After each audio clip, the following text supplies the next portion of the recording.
Prime Minister, let's kick off with the biggest policy challenge you face, which is, of course, Brexit. You've put forward some proposals for checks away from the border, but Simon Coveney has already said overnight that this is a non-starter. Are we heading towards a no-deal exit from the EU? There are various papers that have been floating around. The reporting I have seen refers to an idea for border posts, as it were, away from the border. No, we're not proposing that, and I think Simon would be right to reject that.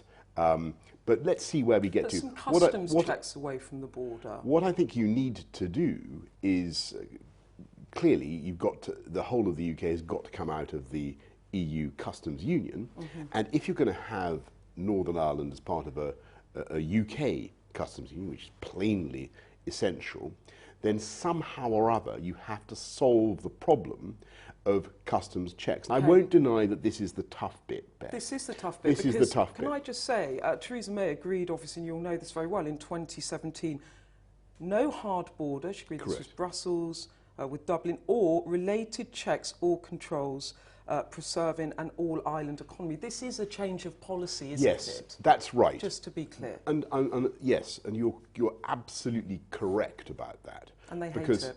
Because the reality is, well, I mean, you can't you can't make both things work at once. You have to accept that there's got to be a change. But Mr. Coveney said it was a non-starter. I mean, you disagree.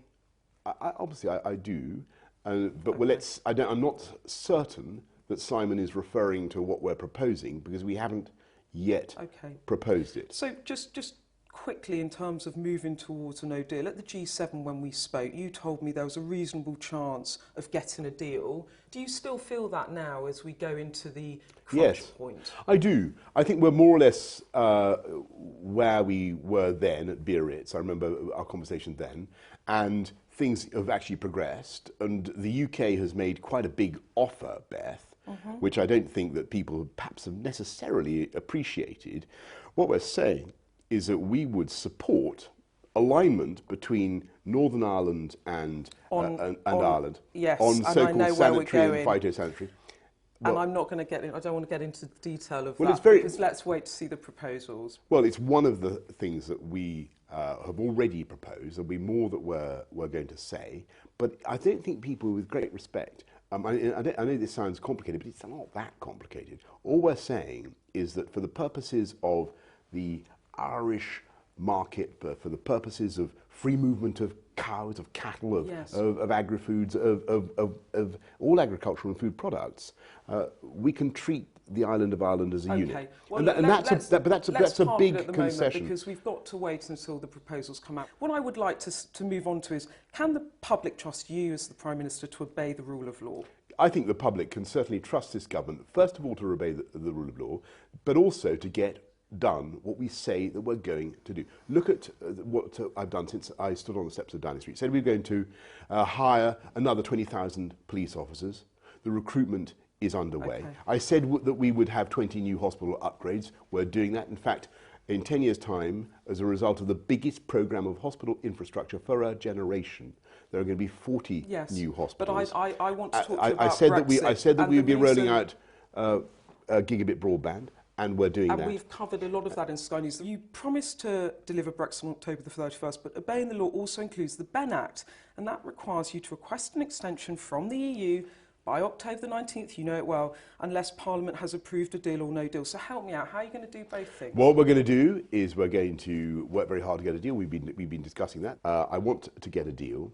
Will you write the letter requesting an extension if you can't? And what I can tell you is that we will obey the law, and we're going to come out on October the 31st. So you won't ask for an extension? And the way to do that, the best way to do that, is to get a deal. I think most people in the country would like to see us getting on with Brexit and getting it done. Some people don't support your approach. Even your own brother Joe doesn't agree with your Brexit strategy. And he walked out of your government and he said he'd stand down as an MP just 6 weeks after agreeing to stick by you. And this is what he said. In recent weeks, I've been torn between family loyalty and national interest. It's an unresolvable tension and times for others to take on my roles. That must have been really hard for you. Yes, yes, but I mean, look, we're a very tight-knit, close-knit family, and we all love each other very much, but there's no doubt about it, we do disagree about this issue. Now, I have to try to think what is in the long-term interest of the country. And I have to try to think how we're going to take this forward in a position where we've spent 3.5 years debating and disputing Brexit. Is it really in the national interest to keep going beyond October the 31st? Is that really a good idea? Joe obviously felt that this wasn't a strategy you should pursue, and he couldn't stand by you. I mean, I saw you at the G7, your tail was up, and I saw you in Wakefield on the day that Joe announced that he was standing down. You were like a different Prime Minister. You looked really rattled. Well, you know, I can't comment on that. Beth, I love every day that I'm privileged to do this job. You didn't look like you were enjoying it that day. I love every day that I'm privileged to do this job. Obviously, there are disagreements about Brexit. There are disagreements within families. Yeah. And there are different disagreements across the country. But you're Prime Minister, and this stuff is public as well. Yes. I'm only asking this because it's been made public. I'm not trying to pry into what happens behind closed doors. You're quite right. You're quite right. But what the point I'm trying to make, there's Rachel, there's of course that's right. But the point is that I don't think that we're going to heal this division in our country until we get it done. And there may be people who disagree with that, but I think that's the way forward. She said that my brother using words like surrender and capitulation as if the people stand in the way of the blessed will of the people as defined by the 17.4 million votes in 2016 should be hung, drawn, quartered, tarred and feathered. I think it's highly reprehensible. Did you talk to her about that after she said that to you? Well, look, I don't want to go into conversations between members of my family, which is, as I say, is a very loving and tight-knit family. But are you all talking still then? Of course, but on the substantive issue about the so-called Surrender Act, the Ben Act, yes, I think it is reasonable to describe it in those terms, because what it does, as you've said just now, is it not only obliges or would oblige the UK to stay in the EU, but on the terms set by the EU and for a duration, to be decided by the EU. I'm going to have to move along, and that's why I defend that. I wanted to ask you about Jennifer Akuri. You've been accused of failing to declare a potential conflict of interest in relation to the awarding of public funds to Miss Akuri, and you're now potentially facing a criminal investigation. Were you having an affair with Jennifer Akuri? Look, I've said what I've had to say about that matter, and I think perhaps the most important point is that I'm very, very proud of everything we did in London to promote the city abroad.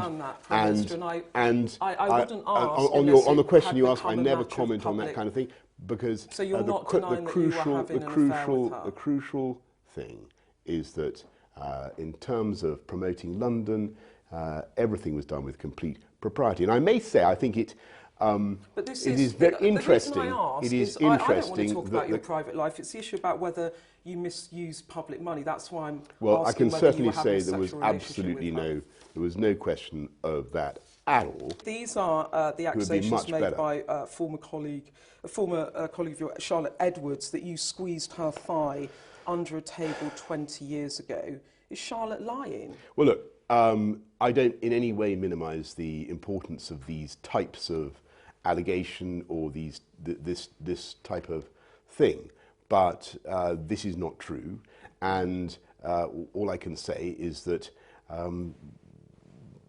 I can't say anything more about it. And what I want to do is focus on the domestic agenda that we have. Just in terms of Charlotte and whether you say it wasn't true, your Health Secretary Matt Hancock told Channel 4 News, I know Charlotte well and I entirely trust what she has to say. So he believes her over you.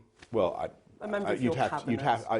I'm not certain that's the conclusion that I would draw, but I've told you what I have to say about that, and what I want to do is focus on our domestic agenda. Okay, thank you Thank so you. much. Thank you.